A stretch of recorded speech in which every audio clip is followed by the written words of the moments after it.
ಓಹೋ ಎಂತನ್ ಬೇಬಿ ಇದೊಂದು ತಮಿಳ್ ಸಿನಿಮಾ. ಈಗ ಈ ಸಿನಿಮಾನ ನೆಟ್ಫ್ಲಿಕ್ಸಲ್ಲಿ ಕನ್ನಡದಲ್ಲಿ ಡಬ್ ಮಾಡಿ ಸ್ಟ್ರೀಮ್ ಮಾಡ್ತಿದ್ದಾರೆ.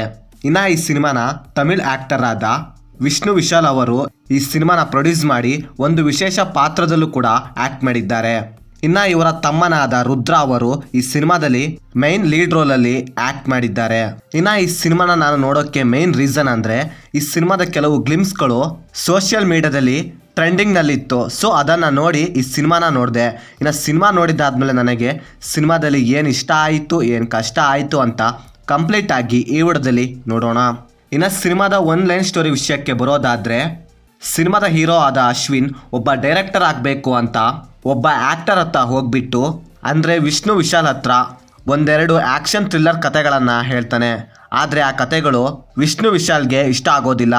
ಸೊ ಅವಾಗ ಅಶ್ವಿನ್ ತನ್ನ ಲೈಫ್ನಲ್ಲಿ ಆದ ಬ್ರೇಕಪ್, ಸ್ಕೂಲ್ ಲವ್ ಸ್ಟೋರಿ ಹಾಗೆ ಕಾಲೇಜ್ ಲವ್ ಸ್ಟೋರಿನ ಕತೆಯಾಗಿ ಹೇಳ್ತಾನೆ. ಈ ಕತೆನ ಕೇಳಿದ ವಿಷ್ಣು ವಿಶಾಲ್ಗೆ ಈ ಕತೆ ತುಂಬಾ ಇಷ್ಟ ಆಗ್ಬಿಡುತ್ತೆ. ಆದ್ರೆ ಈ ಕತೆ ಬರೀ ಇಂಟರ್ವಲ್ ಬ್ಲಾಕ್ ತನಕ ಇರುತ್ತೆ. ಸೊ ಮುಂದೆ ಈ ಕತೆ ಕಂಟಿನ್ಯೂ ಆಗ್ಬೇಕಾದ್ರೆ ಅಶ್ವಿನ್ ತನ್ನ ಬ್ರೇಕಪ್ ಆದ ಲವ್ ಸ್ಟೋರಿನ ಮತ್ತೆ ಕಂಟಿನ್ಯೂ ಮಾಡಬೇಕಾಗಿರುತ್ತೆ. ಇದನ್ನ ಮಾಡಿದ್ರೆ ಮಾತ್ರ ವಿಷ್ಣು ವಿಶಾಲ್ ಅವರು ಸಿನಿಮಾ ಮಾಡ್ತೀನಿ ಅಂತ ಅಶ್ವಿನ್ಗೆ ಹೇಳ್ತಾರೆ. ಸೊ ಮುಂದೆ ಅಶ್ವಿನ್ ತನ್ನನ್ನು ಬಿಟ್ಟು ಹೋದ ಹುಡುಗಿಯನ್ನು ಮತ್ತೆ ಹುಡ್ಕೊಂಡು ಹೋಗ್ತಾನೆ. ಹಾಗೆ ಬ್ರೇಕಪ್ ಆದ ತನ್ನ ಲವ್ ಸ್ಟೋರಿನ ಮತ್ತೆ ಕಂಟಿನ್ಯೂ ಮಾಡ್ತಾನೋ ಇಲ್ವೋ ಅಂತ ನೀವು ಸಿನಿಮಾ ನೋಡಿದ್ರೆ ತಿಳ್ಕೊತೀರಾ. ಇನ್ನು ಸಿನಿಮಾದಲ್ಲಿ ನನಗೆ ಪಾಸಿಟಿವ್ ಅನಿಸಿದ್ದಂದರೆ ಇದರ ಸೆಕೆಂಡ್ ಹಾಫ್ ಕಂಪ್ಯಾರಿಟಿವ್ಲಿ ಫಸ್ಟ್ ಹಾಫ್ಗಿಂತ ಪರವಾಗಿರಲಿಲ್ಲ.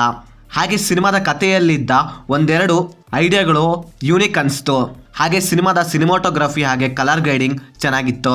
ಹಾಗೆ ಸಿನಿಮಾದ ಸಾಂಗ್ಸ್ ಹಾಗೆ BGMs ಒಂದು ಮಟ್ಟಿಗೆ ಪರವಾಗಿರಲಿಲ್ಲ.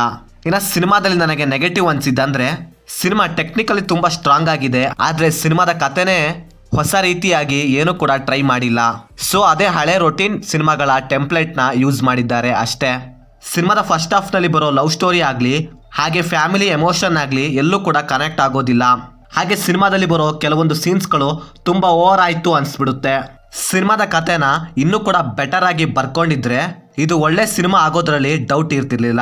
ಇನ್ನು ಓವರಾಲ್ ಆಗಿ ಹೇಳೋದಾದ್ರೆ ಇದೊಂದು ಅಬೋವ್ ಆವರೇಜ್ ಸಿನಿಮಾ. ಅದರಲ್ಲೂ ಲವ್ ಸ್ಟೋರಿ ಮೂವೀಸ್ಗಳನ್ನ ಇಷ್ಟಪಡೋರಿಗೆ ಆರಾಮ್ಸೆ ಸಿನಿಮಾನ ಒಂದ್ಸಾರಿ ನೋಡಬಹುದು. ಇನ್ನು ಸಿನಿಮಾನ ಫ್ಯಾಮಿಲಿ ಜೊತೆ ನೋಡೋದನ್ನ ಅವಾಯ್ಡ್ ಮಾಡಿ. ಸಿನಿಮಾದಲ್ಲಿ ಅಲ್ಲಲ್ಲಿ ಕಿಸ್ಸಿಂಗ್ ಸೀನ್ಸ್ಗಳು ಇರ್ತವೆ, ಸೊ ಅದಕ್ಕೆ ಅವಾಯ್ಡ್ ಮಾಡಿ. ಸೊ ಇದು ಫ್ರೆಂಡ್ಸ್, ನನಗೆ ಸಿನಿಮಾ ನೋಡಿದ್ದಾದ್ಮೇಲೆ ನನಗೆ ಅನಿಸಿದ ಒಪಿನಿಯನ್. ನೀವೇನಾದರೂ ಆಲ್ರೆಡಿ ಸಿನಿಮಾ ನೋಡಿದ್ರೆ ನಿಮಗೇನು ಅನಿಸ್ತು ಅಂತ ಕೆಳಗಡೆ ಕಮೆಂಟ್ ಮಾಡಿ. ಹಾಗೆ ನೀವೇನಾದರೂ ನಮ್ಮ ಚಾನಲ್ಗೆ ಫಸ್ಟ್ ಟೈಮ್ ವಿಸಿಟ್ ಮಾಡಿದರೆ ನಮ್ಮ ಚಾನಲ್ಗೆ ಬರೋ ಕಂಟೆಂಟ್ ಇಷ್ಟವಾಗಿದ್ದರೆ ಸಬ್ಸ್ಕ್ರೈಬ್ ಮಾಡಿ. ಹಾಗೆ ಪಕ್ಕದಲ್ಲಿರೋ ಬೆಲ್ ಬಟನ್ನ ಕ್ಲಿಕ್ ಮಾಡಿ. ಮತ್ತೆ ಬೇರೆ ವಿಡಿಯೋದೊಂದಿಗೆ ಆದಷ್ಟು ಬೇಗ ಸಿಗುವ. By friends.